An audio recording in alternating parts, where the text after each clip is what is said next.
Hello दोस्तों, आप सभी को पहले तो गुड इवनिंग। और आज हम करने वाले फिर से क्वेश्चन एंड आंसर। और आज का टॉपिक है गुप्त साम्राज्य। आते हैं क्वेश्चन नंबर 1 पे। गुप्त साम्राज्य का उदय कब हुआ था?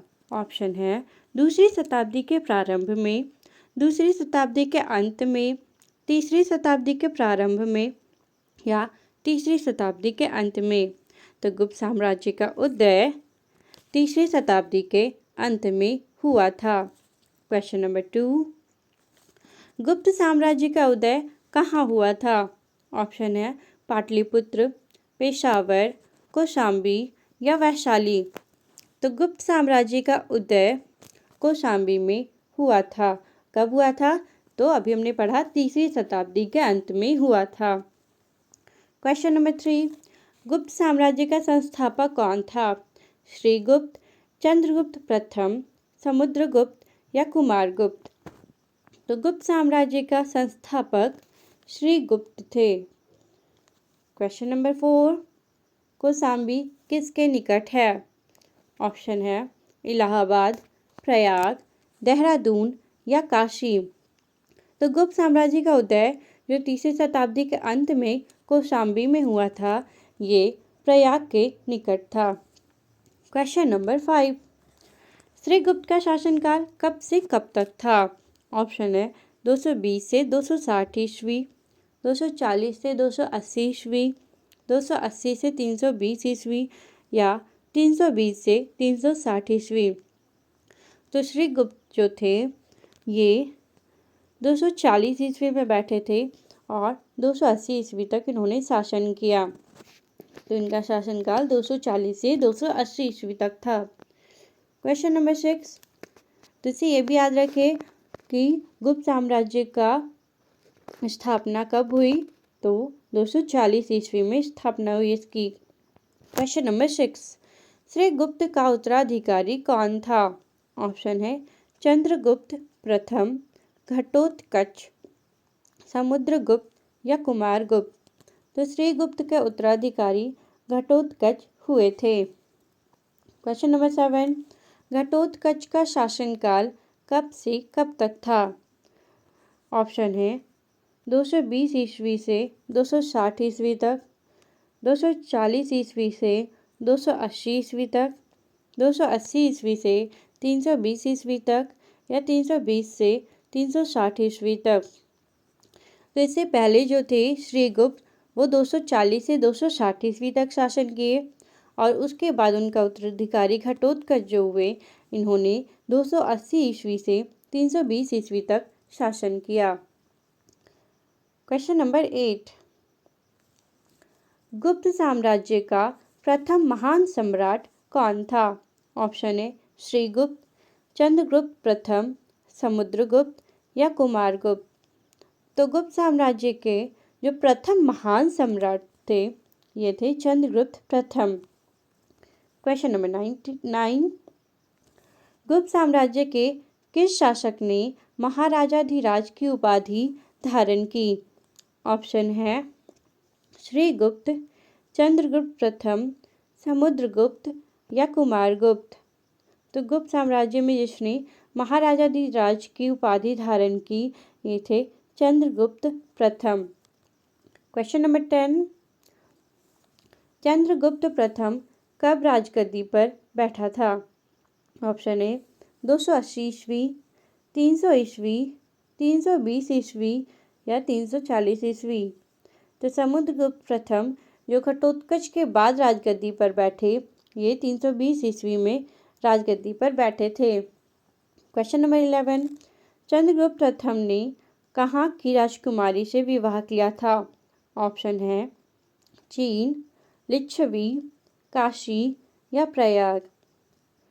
तो चंद्रगुप्त प्रथम ने लिच्छवी राजकुमारी से विवाह किया था। क्वेश्चन नंबर 12, चंद्रगुप्त प्रथम का उत्तराधिकारी कौन था? ऑप्शन है चंद्रगुप्त द्वितीय, घटोत्कच, समुद्रगुप्त या कुमारगुप्त। तो इसमें चंद्रगुप्त प्रथम को देख करके डायरेक्ट चंद्रगुप्त द्वितीय नहीं करना है। चंद्रगुप्त प्रथम के जो उत्तराधिकारी हुए ये हुए समुद्रगुप्त। ठीक है, option number c. Question number 13, Samudragupta कब राजगद्दी पर बैठा था? ऑप्शन है 330 ईस्वी, 335 ईस्वी, 345 ईस्वी या 340 ईस्वी। तो समुद्रगुप्त जो थे ये 335 ईस्वी में राजगद्दी पर बैठे थे। Option number b. Question number 14, किसने गुप्त संवत की शुरुआत की? ऑप्शन है चंद्रगुप्त प्रथम, श्रीगुप्त, समुद्रगुप्त या कुमारगुप्त। तो गुप्त संवत की शुरुआत चंद्रगुप्त प्रथम ने की। क्वेश्चन नंबर 15, गुप्त संवत की शुरुआत कब हुई थी?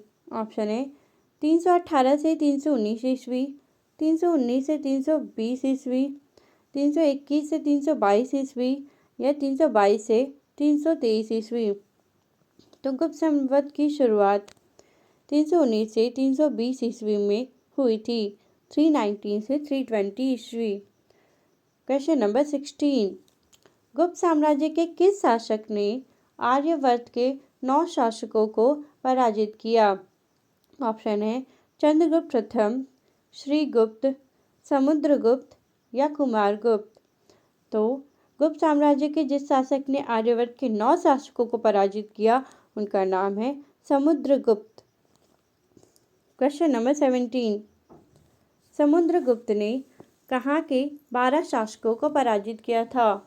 ऑप्शन है आर्यवर्त, उत्तरावर्त, दक्षिणावर्त या लिच्छवी। तो समुद्रगुप्त जो थे इन्होंने पहले तो आर्यवर्त के 9 शासकों को पराजित किया था और दक्षिणावर्त के 12 शासकों को पराजित किया था। क्वेश्चन नंबर 18, समुद्रगुप्त का उत्तराधिकारी कौन था? ऑप्शन है चंद्रगुप्त द्वितीय, घटोत्कच, श्रीगुप्त या कुमारगुप्त। तो समुद्रगुप्त का उत्तराधिकारी चंद्रगुप्त द्वितीय था। क्वेश्चन नंबर 19, किसे भारत का नेपोलियन कहा जाता है? ऑप्शन है चंद्रगुप्त प्रथम, श्रीगुप्त, समुद्रगुप्त या कुमारगुप्त।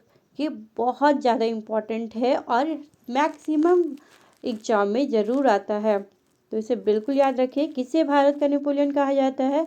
तो समुद्रगुप्त को भारत का नेपोलियन कहा जाता है। और इन्हें भारत का नेपोलियन क्यों कहा जाता है?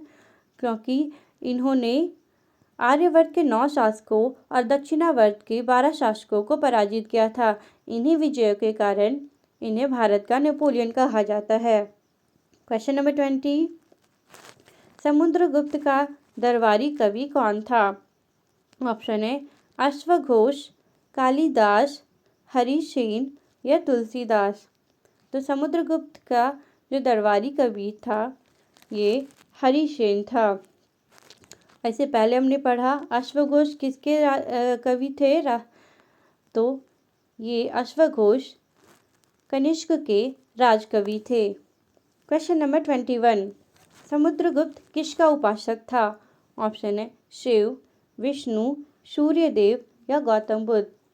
तो समुद्रगुप्त जो थे ये विष्णु के उपासक थे। क्वेश्चन नंबर 22, किसने अश्वमेध कर्ता की उपाधि धारण की? ऑप्शन है चंद्रगुप्त प्रथम, श्रीगुप्त, समुद्रगुप्त या कुमारगुप्त। तो अश्वमेध कर्ता की उपाधि समुद्रगुप्त ने धारण की। क्वेश्चन नंबर 23, चंद्रगुप्त द्वितीय कब राजगद्दी पर बैठा था?